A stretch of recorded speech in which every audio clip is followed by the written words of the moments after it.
Bonjour bien-aimés, nous vous saluons tous au nom de notre Seigneur Jésus-Christ de l'éternité qui est venu avec les enseignements de l'éternité pour faire de nous des éternels et puis retourner à l'éternité.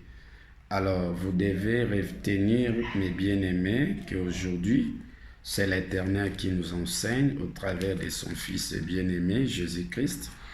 Si nous lisons ici dans Zacharie chapitre 4, vous allez voir en tête les chandeliers d'or et les dés oliviers. Les chandeliers d'or, là c'est Christ. Les dés oliviers, ça c'est l'histoire de Matthieu 17. Christ est sur une haute montagne et Moïse et Élie leur apparut. Ça dit que les deux précurseurs, il y a Moïse et puis il y a Élie, qui accompagne l'enseignement de Christ de l'éternité. Et puis, ce n'est pas seulement Christ, Élie et Moïse accompagnent également les frères de Christ, Dieu, et qui a aussi introduit l'enseignement de l'éternité. Et vous devez retenir ici les deux oliviers dont on parle dans Zacharie chapitre 4 ici.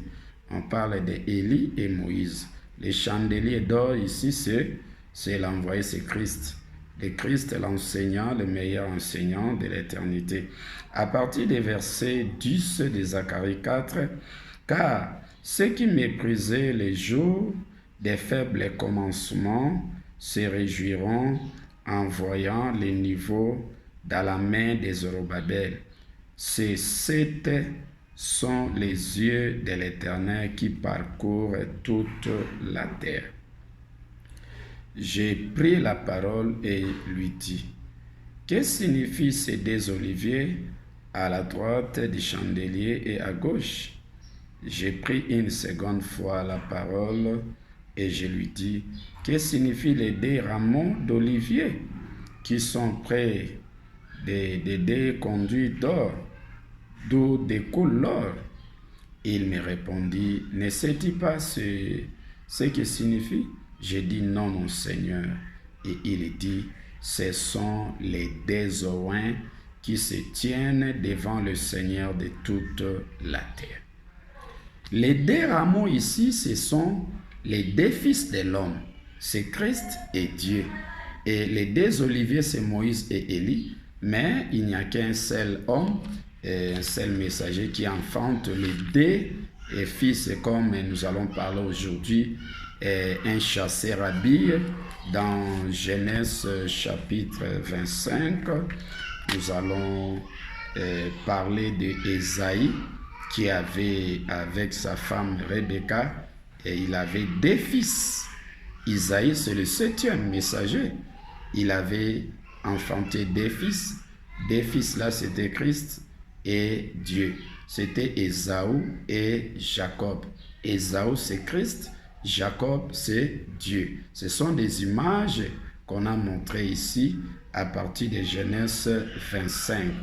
Et c'est comme ça que les deux oreilles, c'est Christ et Dieu. Ils sont oreilles par l'Éternel.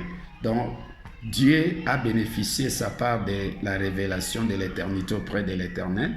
Christ aussi aujourd'hui, à l'éternité, a bénéficié aussi sa part de la révélation de l'éternité auprès de l'Éternel. C'est comme ça qu'aujourd'hui, Christ aussi enseigne son enseignement de l'éternité. Alors, à partir de Genèse 25, verset 21, vous allez voir, c'est écrit, Isaac implora l'Éternel pour sa femme Rebecca, car elle était stérile, et l'Éternel l'exauça. Rebecca, sa femme, devint enceinte. Les enfants se heurtaient dans son sein. Et elle dit, s'il en est ainsi, pourquoi suis-je enceinte? Elle alla consulter l'Éternel. Et l'Éternel lui dit, des nations sont dans ton ventre, et des peuples se sépareront au sortir de tes entrailles. Et un de ces peuples sera plus fort que l'autre. Le plus grand sera assujetti par les plus petits. Les jours où elle devait accoucher s'accomplirent, et voici, il y avait deux jumeaux dans son ventre. Les deux jumeaux, c'est Dieu et Christ. Ce sont les deux fils de l'homme, ce sont les deux rameaux. Ce sont les désoins de l'Éternel, et qui sont venus aujourd'hui pour nous compléter les enseignements de l'éternité, faire de nous des éternels et puis retourner à l'éternité. Et si vous repoussez l'enseignement de l'éternité de Dieu, la porte de l'éternité est fermée. Et si vous refusez aussi, vous repoussez l'enseignement de l'éternité que Christ nous enseigne maintenant, même là, la porte de l'éternité aussi est fermée. Donc l'Éternel nous accorde l'éternité au travers de Dieu, et il nous accorde aussi l'éternité au travers de son Fils Jésus-Christ. Alors vous avez le devoir de faire un effort pour écouter l'enseignement de Dieu, bénéficier l'éternité au travers de Dieu, ou soit bénéficier l'éternité au travers de Christ. Mais aujourd'hui, c'est le jour de l'Éternel. C'est comme ça que vous allez voir ici, à partir du verset 27, ses enfants grandirent, Ésaü devint un habile et chasseur, un homme de champ, mais Jacob est lui, un homme tranquille qui restait sous les tentes.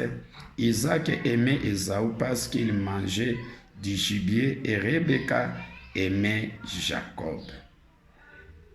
Vous voyez ici, ça dit que la lutte commence des deux enfants ici, Christ et Dieu. C'est la lutte de positionnement. Dieu veut se faire grand, Christ aussi veut aussi se faire grand. Et la lutte commence à partir de leur père, le messager du 7e âge, Isaïe. Isaïe a formé deux fils. Il y a deux fils de l'homme. Ça dit que l'homme, c'est le messager du 7e âge, comme Branham a deux disciples. Il a comme disciple Christ, il a aussi comme disciple Dieu. Donc, Simon Kimbangu a deux disciples. Le prophète Mahomet a combien de disciples? Deux disciples. Donc, le prophète du messager du 7e âge a enfanté deux, Christ et Dieu. Et pourtant, Christ est le chef du messager du 7e âge. Dieu aussi demeure le chef du messager du 7e âge. C'est un mystère que l'Éternel a fait. Donc, ils se font petits pour apprendre un talent, la pensée spirituelle que le messager du 7e âge a amené. C'est comme ça que vous allez voir ici, c'est lui qui a commencé la chasse, c'est le messager du 7e âge. Donc il a d'abord chassé la révélation pour nourrir Christ et Dieu, et Ésaü et Jacob. Alors lorsque ces enfants grandirent, maintenant ici, c'est Ésaü qui commence à chasser. C'est Ésaü qui entrait dans la forêt et il attrapait du gibier et il nourrissait son frère Jacob et Isaïe. Ça dit que Ésaü, c'est l'image de Christ. C'est Christ qui a commencé la chasse. C'était lui qui fit un habile chasseur. Un habile chasseur, c'est quelqu'un qui est intelligent, ingénieux, qui a des sagesses pour entrer dans la Bible, chasser la révélation. Du gibier ici, c'est la révélation de la première venue selon Apocalypse 1.1. La révélation de Jésus-Christ que l'Éternel lui a donné pour transmettre à ses serviteurs les messagers de cet âge. C'est comme ça que Isaïe aimait beaucoup Ésaü parce qu'il mangeait du gibier. Ça dit que le messager du 7e âge était vraiment émerveillé de Christ parce qu'il bénéficiait la révélation de l'éternité au travers de Christ. C'est comme ça que le 7e aimait beaucoup Ésaü, qui est l'image de Christ. Alors, vous allez voir ici, c'est Ésaü qui entrait dans la forêt. Mais Ésaü n'était pas seul. C'était l'Éternel qui lui a donné cette autorisation d'entrer dans la forêt, chasser du gibier, qui est la révélation du commencement, les faibles commencements qu'on avait lus. Donc, ceux qui ont négligé les jours du faible commencement. Les faibles commencements, là, c'était l'enseignement du commencement que l'Éternel nous a enseigné au travers de Christ. C'était Ésaü qui a commencé la chasse. Mais Jacob était là comme disciple d'Ésaü. Il mangeait du gibier qu'Ésaü a mené à la forêt. Le gibier, là, c'était la révélation de la première venue du commencement, les faibles commencements que Christ a introduits. Alors, comme Christ a introduit, c'est lui qui a commencé la chasse, mais à la fin du règne de Jésus-Christ, de la première venue, vous allez voir que Ésaü entre dans la forêt et il n'attrape plus du gibier. Ça dit que là, c'est la fin du règne de l'enseignement de Jésus-Christ de la première venue. Là, c'est la fin du règne de la proclamation des faibles commencements. Les faibles commencements, c'est l'enseignement du commencement spirituel, du commencement de Christ. Là, c'est l'Éternel nous enseignant au travers de Christ. Alors, à ce moment-là, Ésaü, Christ était un habile chasseur, un ingénieur, un chasseur des révélations, doué à la sagesse et pour attraper des révélations bien du gibier. Et c'est comme ça que le 7e Isaïe mangeait du gibier et puis Jacob était en ce moment-là disciple de Christ. C'est comme ça qu'on parle de l'épouse de l'agneau. L'épouse de l'agneau, c'était Dieu, c'était Jacob. Il était disciple, il mangeait du gibier que son frère Ésaü entrait dans la forêt attraper et c'était Ésaü qui nourrissait toute la famille.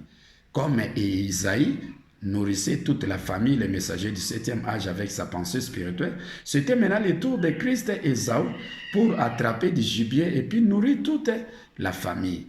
Et à la fin du règne de la première venue d'Ésaü de Christ, vous allez remarquer que Ésaü entre dans la forêt et il n'attrape plus du gibier. N'attraper plus du gibier, cela veut dire qu'il n'a plus de révélations à enseigner. C'est la fin du règne de l'enseignement de la première venue de Jésus-Christ. D'où c'est la relève de son frère et Jacob qui prend la relève pour enseigner son enseignement de la première venue, Apocalypse 21, qui est nommé les jugements derniers. Donc celui qui a commencé de juger, c'était Jésus-Christ, Jacob et Ésaü, et c'est Jacob qui achève le règne de la première venue. Là, c'est Dieu. Là, en ce moment-là, Dieu était plus grand, il était le chef de Christ. Et Christ était le chef du 7e. Mais aujourd'hui, à l'éternité, c'est pyramide renversée. C'est Dieu qui a commencé à nous introduire l'enseignement de l'éternité et Christ est venu aujourd'hui pour achever l'enseignement de l'éternité. Mais celui qui enseigne, l'enseignant par excellence, ce n'est pas Christ, ce n'est pas Dieu, c'est l'Éternel. L'Éternel nous enseigne au travers de Christ, de Dieu, et il nous enseigne aussi au travers de Dieu. Durant le règne de la première venue, l'Éternel a commencé à nous enseigner au travers de Christ et il a achevé son enseignement de la première venue au travers de Dieu. En ce moment-là, Dieu était plus grand, le chef de Christ. Et c'est comme ça que vous voyez, Dieu a ressuscité Christ. Mais durant le règne de l'éternité, ce n'est pas le cas. C'est pyramide renversée. Dieu, l'Éternel, a commencé à introduire son enseignement de l'éternité au travers de son Fils Dieu et il achève aujourd'hui son enseignement de l'éternité au travers de son Fils Jésus-Christ. C'est comme ça qu'à l'éternité, Jésus-Christ devient le chef de Dieu. Il devient un enseignant supérieur. La révélation que Christ a obtenue à l'éternité dépasse de loin la révélation que Dieu a bénéficié à l'éternité. C'est comme ça que nous parlons d'un chasseur habile. Il y a des chasseurs. C'est Christ qui a commencé à chasser, mais ce n'est pas d'abord c'est lui, c'était le 7e, et après Christ, à part Christ, c'est Dieu. Mais nous ne parlons pas du 7e, nous ne parlons que de Christ et de Dieu, les deux chasseurs habiles, puisqu'à la porte de l'éternité, nous ne voyons que Dieu et nous ne voyons que Christ. C'est-à-dire que les deux enseignants qui font entrer les élus à l'éternité, c'est Christ et Dieu. Alors, vous devez faire un effort pour compléter la révélation de l'éternité que Dieu nous a introduit et la révélation de l'éternité que Christ enseigne maintenant même là. Faites un effort pour compléter. Si vous ne complétez pas cet enseignement de l'éternité que l'Éternel est venu nous enseigner aujourd'hui au travers de son Fils bien-aimé Jésus-Christ, la porte de l'éternité est fermée pour vous. Merci. Prochainement, nous vous saluons tous au nom de notre Seigneur Jésus-Christ de l'éternité qui enseigne aujourd'hui. Bye bye, prochaine.